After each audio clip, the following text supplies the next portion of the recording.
Trenave que salía de Madrid Puerta de Atocha a las 9:15 cada mañana con destino Barcelona-Sants era exactamente tipo de servicio ferroviario de alta velocidad que había transformado viaje entre dos ciudades más grandes de España de Urdil de 7 horas por carretera o vuelo doméstico con todo inconveniente de aeropuerto a experiencia civilizada de 2 horas y media donde pasajeros podían trabajar en laptops o leer o simplemente mirar paisaje pasar a 300 km por hora, todo. Mientras disfrutaban nivel de comodidad que hacía que viajar en tren fuera preferible a virtualmente cualquier alternativa.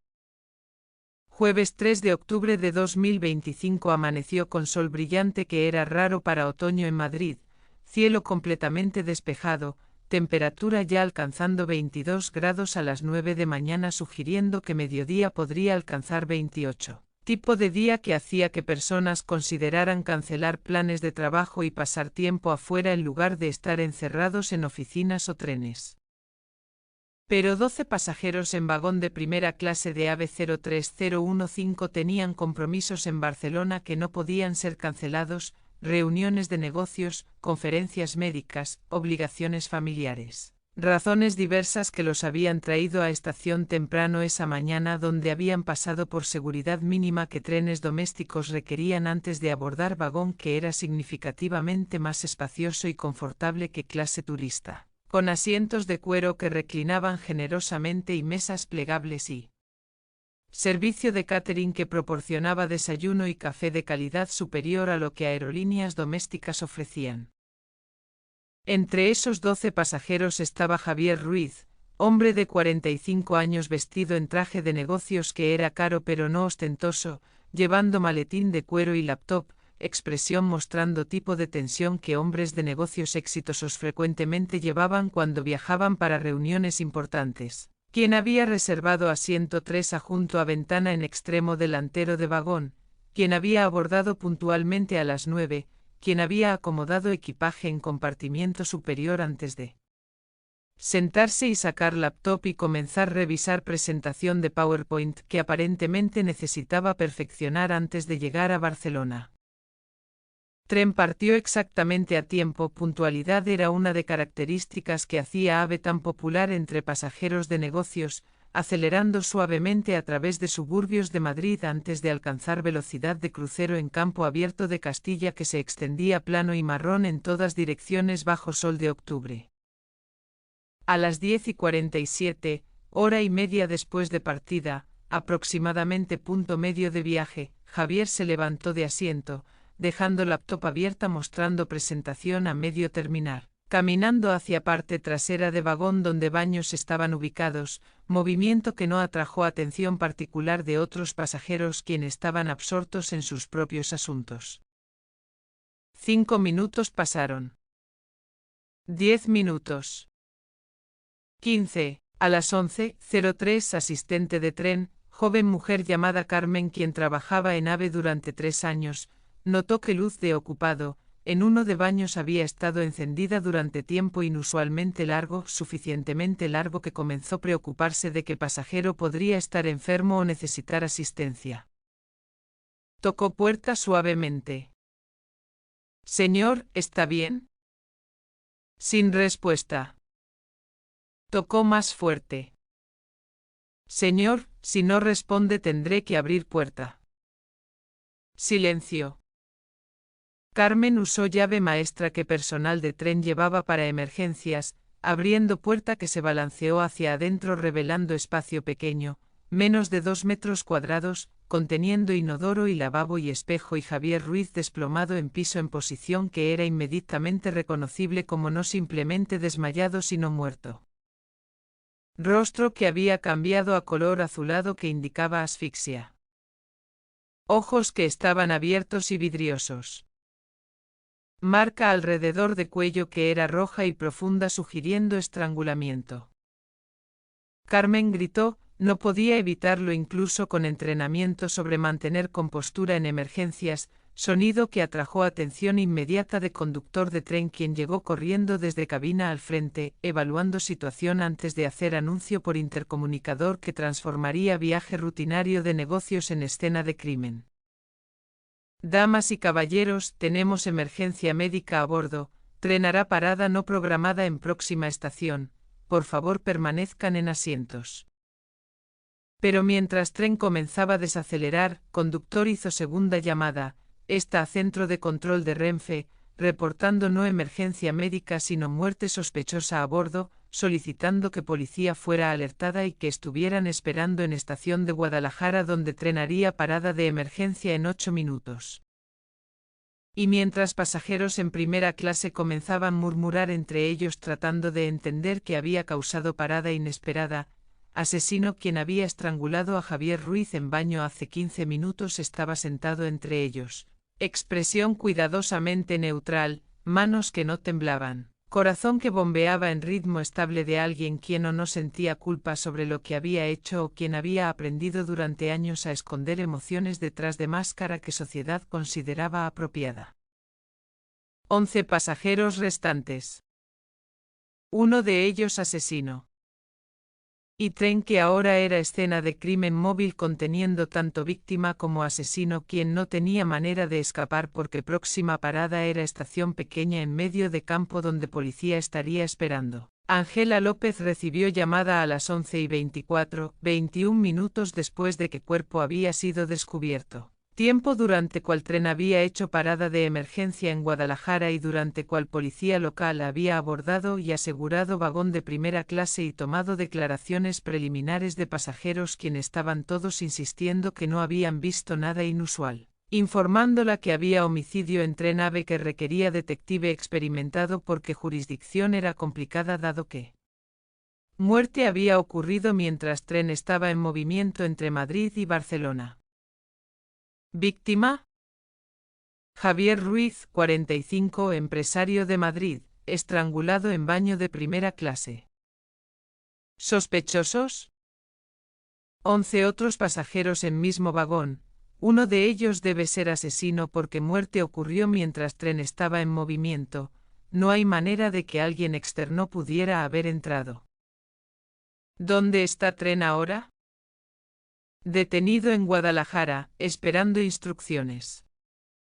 Manténganlo ahí, voy en camino, necesito Sofía también. Ángela colgó marcando número de Sofía quien contestó después de 2 tonos. Tenemos asesinato en tren, necesito que vengas a Guadalajara, víctima está en baño de primera clase, no puede ser movido hasta que proceses escena. Tren móvil es jurisdicción complicada. Lo sé, por eso necesito que estés allí, trae kit completo, esto va a ser diferente de escenas que usualmente procesamos. Sofía acordó y Ángela condujo hacia Guadalajara, ciudad pequeña aproximadamente 60 kilómetros al noreste de Madrid.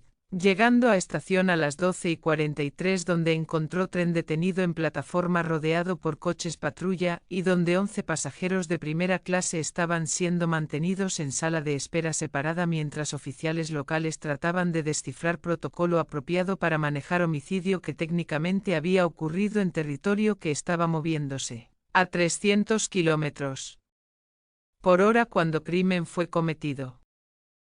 Sofía llegó 10 minutos después conduciendo su viejo SEAT, llevando maletín de evidencia y expresión que mostraba mezcla de curiosidad profesional y ligera aprensión sobre procesar escena de crimen en espacio tan confinado como baño de tren. Abordaron juntas, caminando a través de vagón de primera clase que ahora estaba vacío excepto por 2 oficiales quienes estaban guardando baño donde cuerpo permanecía. Pasando asientos donde laptops todavía estaban abiertas y café todavía estaba tibio en tazas y periódicos todavía estaban desplegados como si pasajeros fueran a regresar momentáneamente para continuar viaje interrumpido. Sofía entró primero a baño, espacio que era claustrofóbicamente pequeño incluso sin cuerpo, virtualmente imposible de maniobrar con Javier Ruiz todavía desplomado en piso. Comenzando documentación fotográfica desde múltiples ángulos antes de hacer examen preliminar que necesitaba ser cuidadoso dado limitaciones espaciales. Ángela observó desde entrada, tomando notas mentales sobre disposición de escena, inodoro que estaba cerrado, lavabo que mostraba salpicaduras de agua sugiriendo que había sido usado recientemente, espejo que no mostraba señales de lucha o impacto, puerta que había sido cerrada desde adentro antes de Carmen había abierto con llave maestra. Causa de muerte es claramente asfixia por estrangulamiento, dijo Sofía después de 5 minutos de examen. Marca alrededor de cuello es profunda y uniforme sugiriendo que algo flexible pero fuerte fue usado, cable, cuerda, tal vez cinturón. Petequias en ojos confirman asfixia, tiempo de muerte basándome en temperatura corporal y rigor incipiente es hace aproximadamente 1 a 2 horas, consistente con cuando fue encontrado. Señales de lucha. Mínimas, algunas abrasiones menores en manos sugiriendo que trató de defenderse pero no extensivamente, posiblemente fue tomado por sorpresa o fue inmovilizado rápidamente. Posible que una persona hiciera esto sola. Espacio es muy pequeño, si víctima y asesino entraron juntos o si asesino entró después de que víctima ya estaba adentro, sería difícil pero posible. Estrangulamiento desde atrás mientras víctima estaba de espaldas a asesino, tal vez usando lavabo o simplemente de pie, podría ser ejecutado por persona con fuerza razonable. ¿Entonces estamos buscando a alguien con fuerza física suficiente para estrangular hombre adulto? No necesariamente gran fuerza si elemento sorpresa fue usado y si herramienta apropiada, garrote, cable, fue empleada. Incluso persona relativamente débil podría lograr esto con preparación. Ángela procesó información, construyendo teoría preliminar. Asesino había o seguido a Javier a baño o había estado esperando adentro, había usado algún tipo de ligadura para estrangular desde atrás, muerte había sido relativamente rápida dado espacio confinado que hacía escape imposible. Luego asesino había salido y regresado a asiento en primera clase como si nada hubiera pasado. Pregunta era quién entre 11 pasajeros restantes había tenido motivo para matar a Javier Ruiz.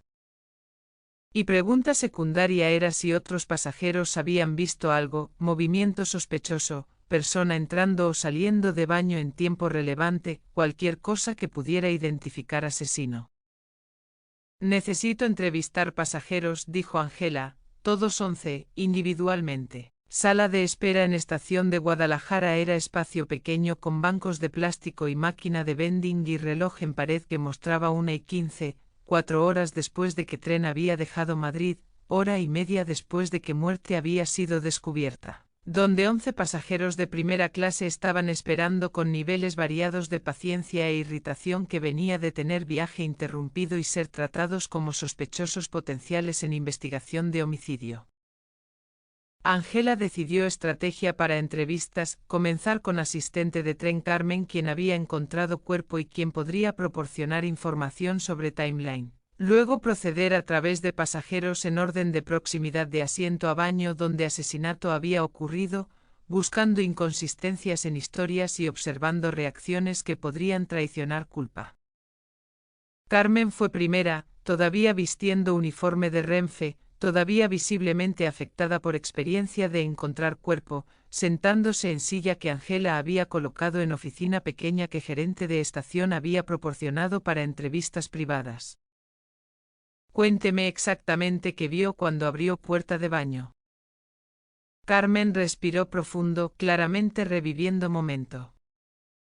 Señor Ruiz estaba en piso, boca abajo, rostro azul, marca roja alrededor de cuello. Supe inmediatamente que estaba muerto. He visto personas enfermas antes, pero esto era diferente, esto era violento. ¿Cuánto tiempo había estado luz de ocupado encendida antes de que verificara?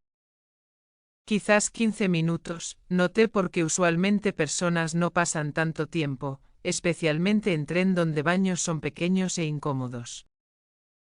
¿Vio a alguien más cerca de baños en esa ventana de tiempo? Vi a varios pasajeros ir y venir, baño al lado del que señor Ruiz estaba también fue usado, pero no noté nada particularmente sospechoso hasta que luz permaneció encendida demasiado tiempo. ¿Puede darme nombres de pasajeros que vio? Carmen consultó lista de pasajeros que tenía en portapapeles. Señora Ortega, asiento 5B, fue a baño alrededor de 10:30, señor Campos, asiento 2C, alrededor de 11, señor Navarro, asiento 7 a poco después, pero horarios exactos son difusos. No estaba registrando movimientos de todos. Ángela anotó nombres marcándolos para seguimiento. Próxima fue señora Elena Ortega, mujer de 58 años, elegantemente vestida, viajando a Barcelona para conferencia médica según manifestaba, quien había estado sentada en 5B 3 filas detrás de Javier. ¿Conocía a Javier Ruiz? No personalmente, vi cuando abordó, hombre de negocios, trabajando en laptop, no interactuamos. ¿Notó cuando fue a baño? No específicamente, estaba leyendo, no prestó atención a movimientos de otros pasajeros. ¿Vio algo inusual durante viaje? Nada, viaje rutinario hasta que tren se detuvo inesperadamente. Ángela continuó a través de pasajeros, cada uno proporcionando variación de misma historia. No conocían a Javier personalmente, no habían notado nada inusual, estaban absortos en propias actividades cuando asesinato presumiblemente había ocurrido. Hasta que llegó a pasajero número 6. Señor Andrés Campos, 42 años, también hombre de negocios según apariencia, asiento 2C, que era directamente adyacente a pasillo que conducía a baños, quien había estado inusualmente tranquilo durante espera y quien ahora sentado opuesto a Ángela mostraba lenguaje corporal que era ligeramente defensivo de manera que detectar experimentados reconocían como señal potencial de que persona estaba ocultando algo. ¿Conocía a Javier Ruiz? Andrés dudó, solo fracción de segundo pero suficiente. Lo había visto antes, en contexto de negocios. ¿Qué tipo de contexto? Ambos trabajamos en sector inmobiliario, diferentes compañías pero ocasionalmente competimos por mismos proyectos. ¿Tenían conflicto? Conflicto es palabra fuerte, competencia es más precisa. ¿Competencia amigable?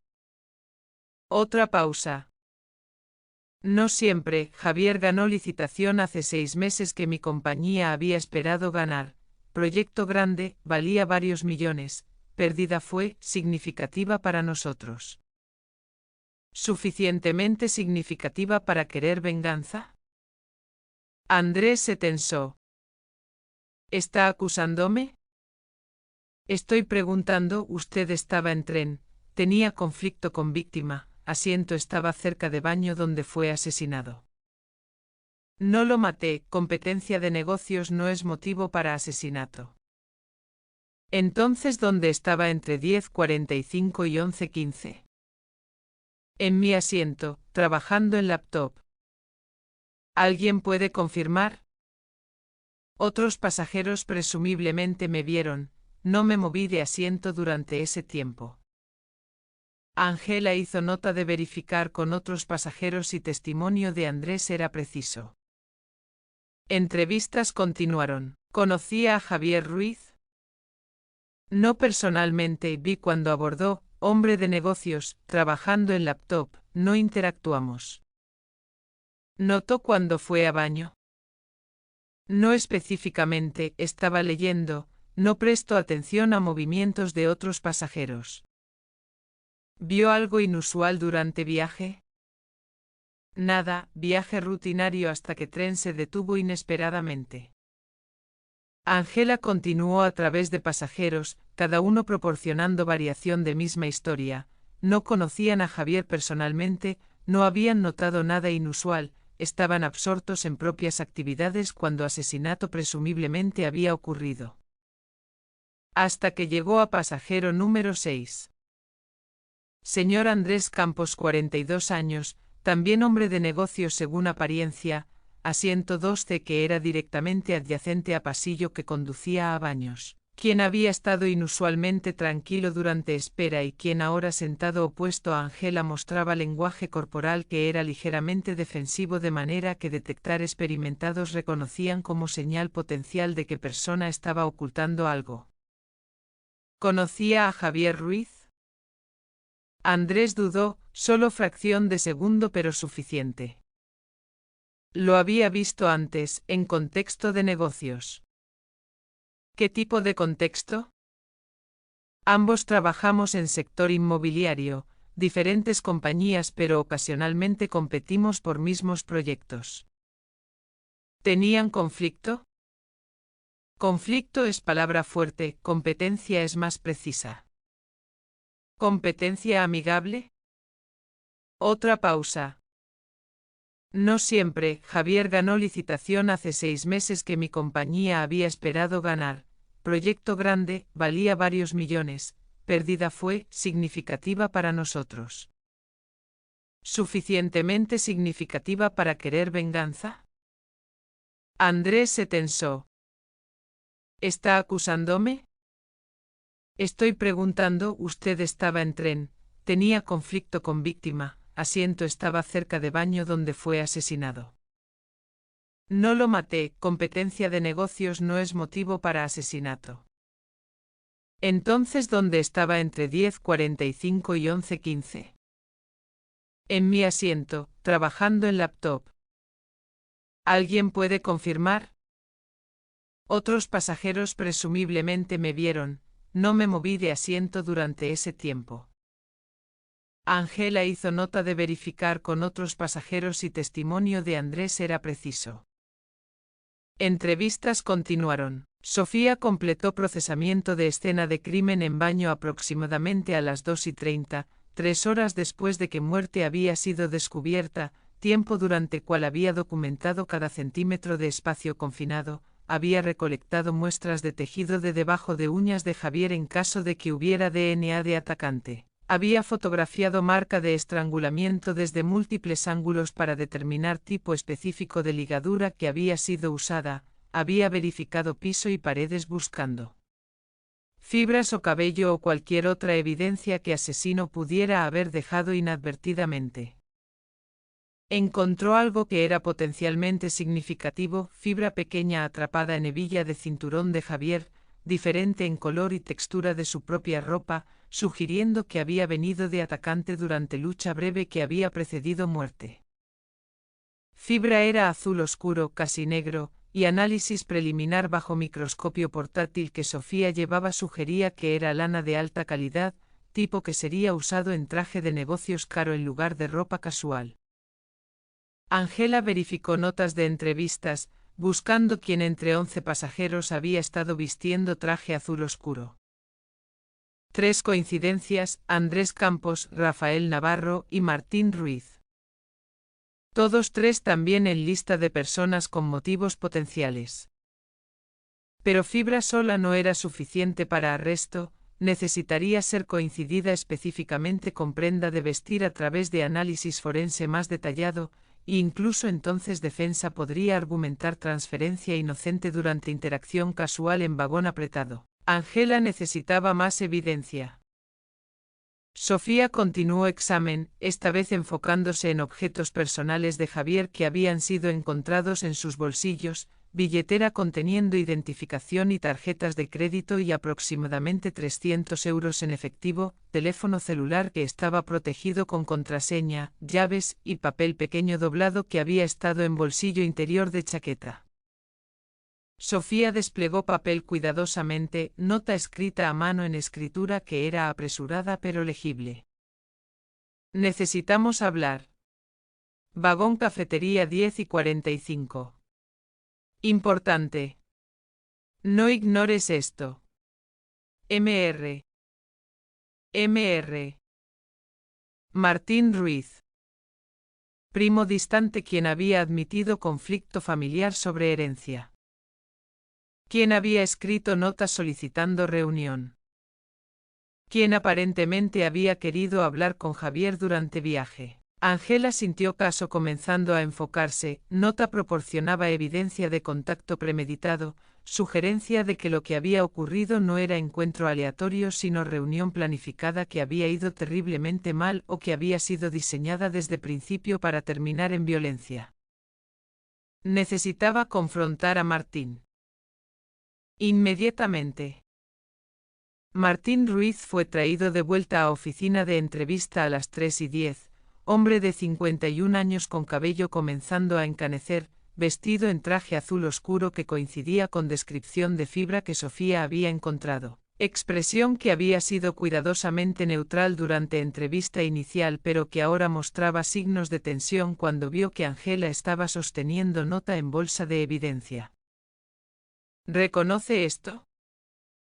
Martín miró papel, algo cruzando su rostro, reconocimiento definitivamente, pero también cálculo de cuánto negar versus cuánto admitir. Sí, escribí eso. ¿Cuándo? Esta mañana, antes de abordar tren, planeaba dársela cuando viera en vagón. ¿Por qué escribir nota en lugar de simplemente hablar con él?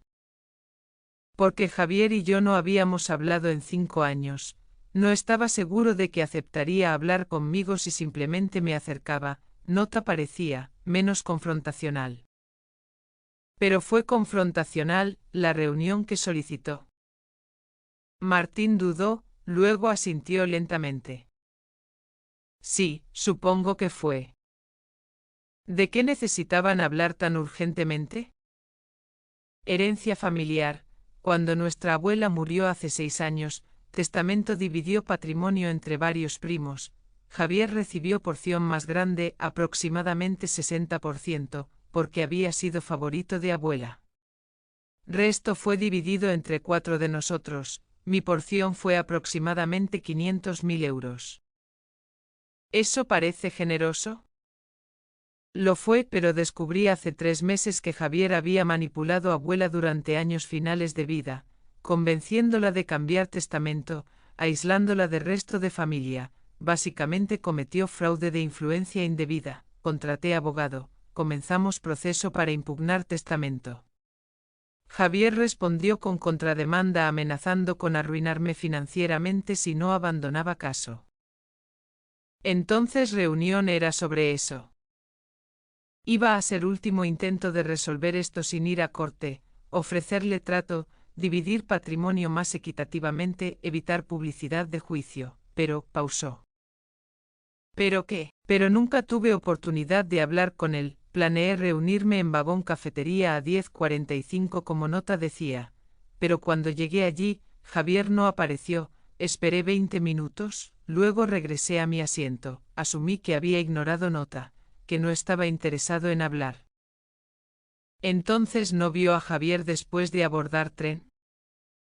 Vi cuando abordó, pero no hablamos, estaba trabajando en laptop, lucía ocupado, no quise interrumpir hasta hora acordada. Y entre 10:45 y 11 cuando estaba esperando en vagón cafetería, ¿puede alguien confirmar que estaba allí? Asistente de tren me sirvió café, tal vez recuerda. Ángela hizo nota de verificar con Carmen. ¿Qué hay de su traje? ¿Es de lana? Martín miró confundido por cambio de tema. Sí, ¿por qué? Porque encontramos fibra de lana azul oscura en cuerpo de Javier, fibra que coincide con color de su traje. Color drenó de rostro de Martín. Eso no significa nada, vagón está apretado, transferencia de fibra podría ocurrir fácilmente sin contacto intencional. ¿O podría ocurrir durante lucha mientras estrangulaba a su primo en baño? No lo maté, voz de Martín subió por primera vez, frustración y miedo finalmente rompiendo compostura. Sí, estaba enojado con él, sí, quería confrontarlo, pero no soy asesino, planeé hablar, no matar. Entonces, ¿por qué fibra de su ropa estaba en su cuerpo? No lo sé, tal vez nos rozamos en pasillo antes, tal vez cuando abordó, espacios están apretados, contacto accidental sucede.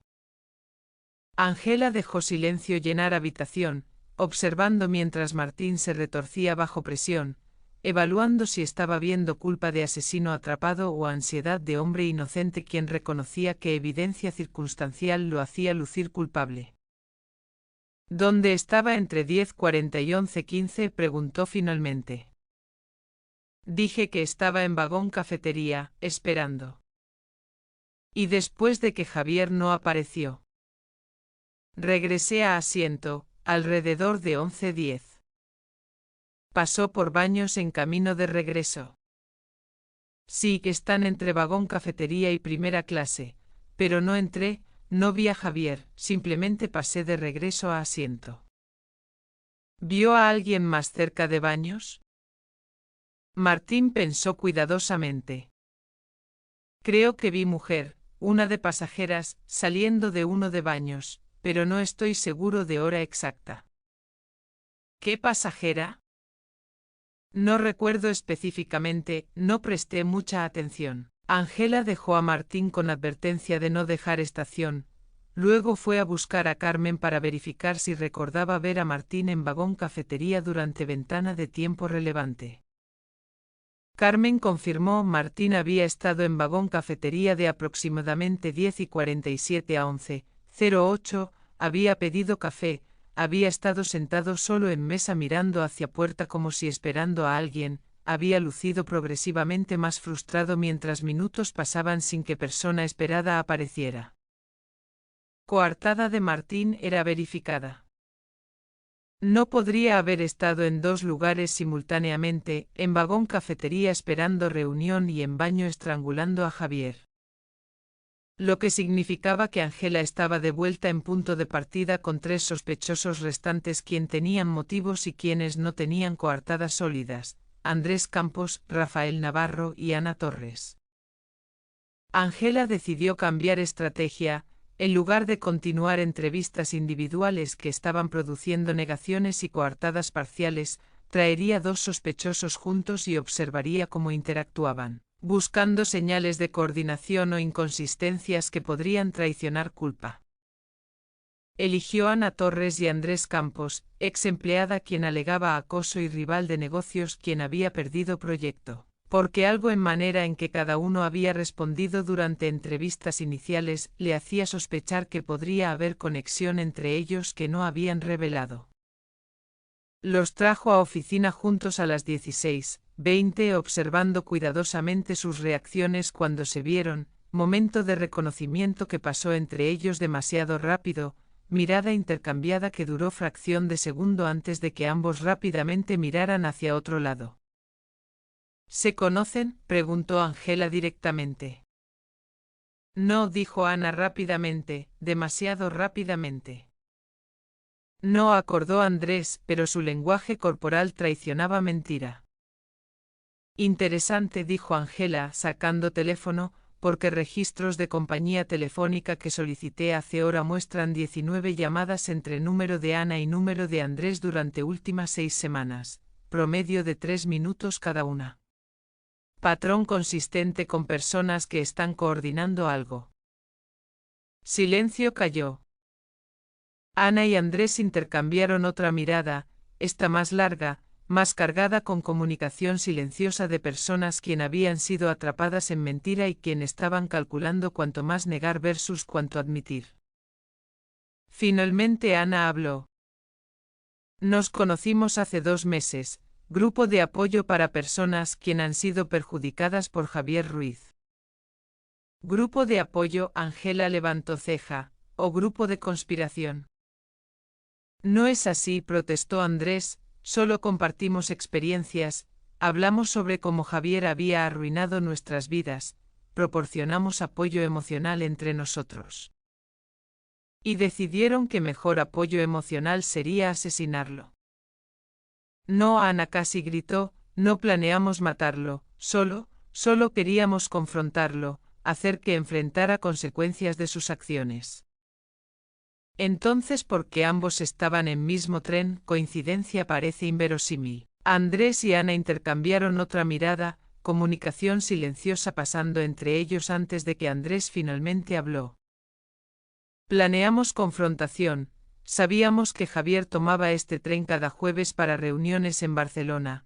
Compramos boletos en primera clase, íbamos a acercarnos juntos, decirle que sabíamos sobre todas personas que había lastimado, que íbamos a hacerlo público, arruinar su reputación de manera que había arruinado nuestras vidas.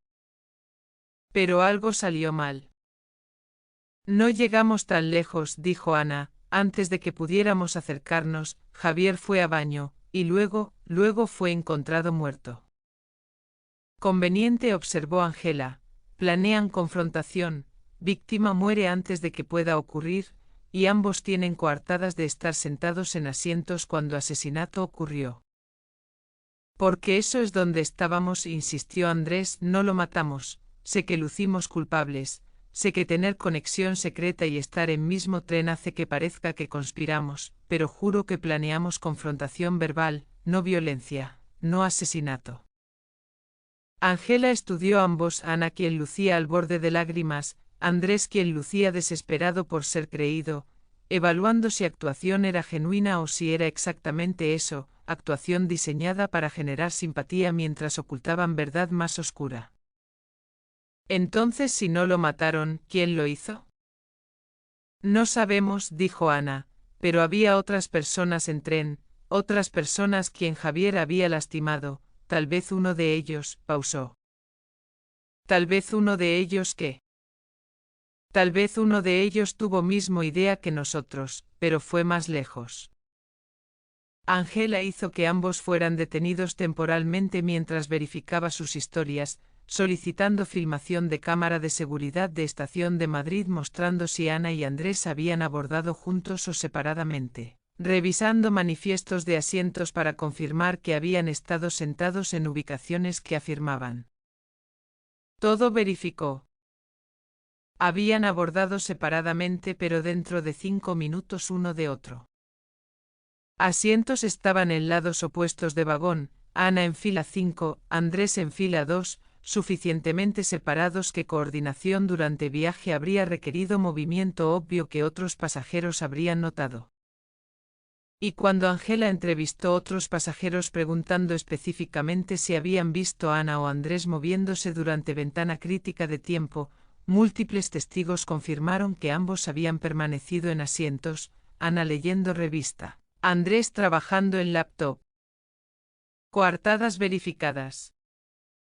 Quedaba solo Rafael Navarro, abogado quien había ganado caso contra Javier, quien había estado vistiendo traje azul oscuro que coincidía con fibra encontrada, quien no tenía coartada sólida para ventana de tiempo crítica. Rafael Navarro fue traído de vuelta a oficina de entrevista a las 5:45, casi 7 horas después de que cuerpo había sido descubierto. Tiempo durante cual sol había comenzado a descender y durante cual 11 pasajeros habían progresivamente pasado de irritación a resignación exhausta sobre hecho de que viaje de 2 horas y media se había convertido en urdil de día completo. Rafael lucía cansado pero compuesto, abogado experimentado quien sabía cómo mantener expresión neutral incluso bajo presión. Sentándose opuesto a Angela con lenguaje corporal que sugería que estaba preparado para negociar en lugar de simplemente responder preguntas. Detective, aprecio que está haciendo trabajo, pero he estado detenido durante horas sin cargo formal, o me arresta o me deja ir. Tengo evidencia que lo coloca cerca de escena de crimen, dijo Angela. Fibra de traje que coincide con uno que está vistiendo fue encontrada en cuerpo de víctima. Usted tenía conflicto profesional con víctima, no tiene coartada sólida para tiempo de muerte, eso es suficiente para detención mientras continúo investigación. Fibra podría venir de contacto inocente, conflicto profesional de hace años no es motivo para asesinato presente, y falta de coartada no es evidencia de culpa. Entonces, ¿dónde estaba entre 10:45 y 11:15? En mi asiento, leyendo documentos legales, solo, sin testigos porque otros pasajeros estaban absortos en sus propios asuntos. ¿Conveniente? Realístico, mayoría de personas no prestan atención a extraños en tren. Angela cambió táctica. ¿Qué tipo de caso manejó contra Javier hace 2 años? Rafael dudó evaluando cuánto revelar. Caso de fraude, mi cliente alegó que compañía de Javier había tergiversado detalles de propiedad inmobiliaria durante venta, resultó en pérdidas significativas para cliente, demandamos, ganamos, Javier fue forzado a pagar $500,000 en daños. ¿Tomó personalmente? Javier tomó todo personalmente, amenazó con demandarme por mala práctica, trató de dañar mi reputación con colegio de abogados, hizo mi vida profesional miserable durante meses, pero eventualmente se detuvo. Asumí que había seguido adelante. ¿Hasta que lo vio en tren esta mañana? No sabía que estaba en tren hasta que cuerpo fue encontrado, no nos cruzamos antes de eso. ¿Está seguro? No hubo momento cuando pasaron en pasillo, cuando intercambiaron miradas, cuando reconocieron entre sí. Rafael mantuvo contacto visual. Estoy seguro. Ángela estudió, abogado experimentado, sabía cómo mentir convincentemente, pero algo en su certeza se sentía genuino en lugar de actuado. Estaba a punto de presionar más cuando su teléfono sonó, Sofía llamando con actualización sobre análisis de evidencia. Ángela, visé grabación de cámara de seguridad de interior de tren que Renfe proporcionó, hay cámaras en pasillos pero no en baños, pero encontré algo interesante. ¿Qué? A las 11:02 cámara muestra dos personas entrando área de baño casi simultáneamente, una es Javier, confirmado por ropa que estaba vistiendo, otra es, difícil de ver rostro porque está de espaldas a cámara, pero constitución física, altura, manera de moverse, no coincide con ninguno de hombres que has entrevistado. Entonces, ¿quién? Coincide con una de mujeres. Ángela sintió todo cambiar. ¿Cuál? No puedo estar 100% segura de identificación de grabación, pero basándome en ropa y cabello, parece ser señora Ortega, Elena Ortega, primera que entrevistaste, quien dijo que no conocía a Javier y que no había notado nada inusual. Elena Ortega. Quien había sido descartada temprano porque aparentemente no tenía conexión con víctima. Quien había proporcionado testimonio que había parecido completamente inocente. Quien aparentemente había estado mintiendo. Ángela colgó inmediatamente solicitando que Elena fuera traída de vuelta. Elena Ortega fue traída a oficina a las 18:10, expresión mostrando confusión sobre por qué estaba siendo llamada de nuevo. ¿Hay problema? ¿Puedo irme ahora? ¿Por qué mintió sobre conocer a Javier Ruiz? Confusión de Elena fue reemplazada por cautela. No mentí, dije que no lo conocía personalmente. ¿Pero grabación de cámara muestra que entraron área de baño juntos? Color drenó de rostro de Elena. Eso fue coincidencia, ambos necesitábamos usar baño al mismo tiempo. ¿Y qué hay de hecho de que Javier fue estrangulado en ese baño minutos después? No sé nada sobre eso. Ángela sacó foto, impresión de grabación de cámara mostrando dos figuras cerca de entrada de baño, una claramente Javier, otra con constitución y ropa que coincidían con Elena. Mintió sobre no conocerlo, mintió sobre no notar nada inusual, ¿qué más mintió? Elena cerró ojos, respirando profundo, y cuando habló de nuevo su voz era diferente, no defensiva sino resignada, como si peso de secreto que había estado cargando se hubiera vuelto demasiado pesado. Conocía a Javier demasiado bien. ¿Qué significa eso? Significa que fue mi esposo, hace 20 años, antes de que me convirtiera en doctora, antes de que construyera vida que tengo ahora. Estuvimos casados durante 3 años, fueron peores 3 años de mi vida. Ángela sintió caso transformándose completamente. Cuénteme. Javier era encantador al principio, romántico, atento, pero después de boda, cambió, se volvió controlador, abusivo, no físicamente pero emocionalmente, me aislaba de amigos y familia, criticaba cada aspecto de mi vida.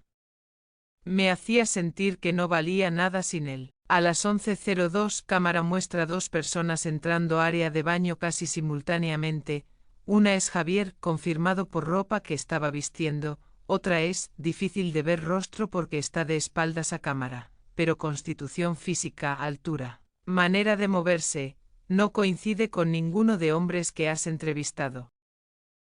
Entonces, ¿quién? Coincide con una de mujeres.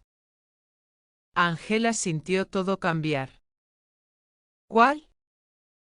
No puedo estar 100% segura de identificación de grabación, pero basándome en ropa y cabello, parece ser señora Ortega, Elena Ortega, primera que entrevistaste, quien dijo que no conocía a Javier y que no había notado nada inusual. Elena Ortega, quien había sido descartada temprano porque aparentemente no tenía conexión con víctima. Quien había proporcionado testimonio que había parecido completamente inocente. Quien aparentemente había estado mintiendo. Ángela colgó inmediatamente solicitando que Elena fuera traída de vuelta. Elena Ortega fue traída a oficina a las 18:10, expresión mostrando confusión sobre por qué estaba siendo llamada de nuevo. ¿Hay problema? ¿Puedo irme ahora? ¿Por qué mintió sobre conocer a Javier Ruiz? Confusión de Elena fue reemplazada por cautela. No mentí, dije que no lo conocía personalmente. ¿Pero grabación de cámara muestra que entraron área de baño juntos? Color drenó de rostro de Elena. Eso fue coincidencia, ambos necesitábamos usar baño al mismo tiempo. ¿Y qué hay de hecho de que Javier fue estrangulado en ese baño minutos después? No sé nada sobre eso.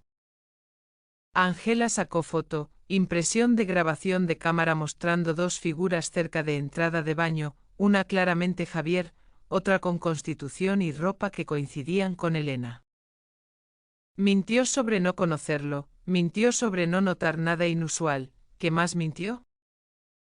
Elena cerró ojos, respirando profundo, y cuando habló de nuevo su voz era diferente, no defensiva sino resignada, como si peso de secreto que había estado cargando se hubiera vuelto demasiado pesado. Conocía a Javier demasiado bien. ¿Qué significa eso? Significa que fue mi esposo, hace 20 años, antes de que me convirtiera en doctora, antes de que construyera vida que tengo ahora. Estuvimos casados durante 3 años, fueron peores 3 años de mi vida. Ángela sintió caso transformándose completamente. Cuénteme. Javier era encantador al principio, romántico, atento, pero después de boda, cambió, se volvió controlador, abusivo, no físicamente pero emocionalmente, me aislaba de amigos y familia, criticaba cada aspecto de mi vida. Me hacía sentir que no valía nada sin él, y eventualmente encontré fuerza para dejar. Divorcio fue feo, Javier trató de destruirme financieramente, casi tuvo éxito, pero reconstruí vida. Cambié nombre de regreso a apellido de soltera, me mudé a otra ciudad, completé escuela médica. Me convertí en persona completamente diferente, y durante 20 años no tuve contacto con él. ¿Hasta esta mañana? Hasta que abordé tren y lo vi sentado en primera clase, mi primer instinto fue salir, tomar tren diferente, pero boleto era no reembolsable y tenía conferencia importante en Barcelona. Entonces me quedé, esperé que no me reconociera. Han pasado 20 años. Cambié mucho. Pero lo reconoció. Cuando fui a baño alrededor de 11, Javier estaba en pasillo, esperando su turno, nuestros ojos se encontraron, y vi reconocimiento en su rostro, supo quién era, sonrió, esa sonrisa que solía darme que significaba que tenía poder sobre mí, dijo, Elena. Después de todos estos años. ¿Y luego qué? Y luego seguí a baño, cerré puerta, traté de calmarme, pero podía oír voz de Javier afuera, esperando, sabiendo que cuando saliera tendría que enfrentarlo. Entonces cuando salí, él estaba allí, bloqueando pasillo, diciendo que necesitábamos hablar.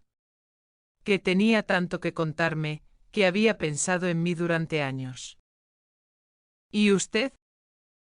Elena miró manos, lágrimas comenzando a caer. Y yo dije no, que no tenía nada que decirle, que esos años habían sido peor tiempo de mi vida, y que había pasado 2 décadas tratando de olvidar que alguna vez existió, traté de pasar pero me bloqueó, puso mano en mi brazo, y algo en mí rompió. ¿Qué hizo?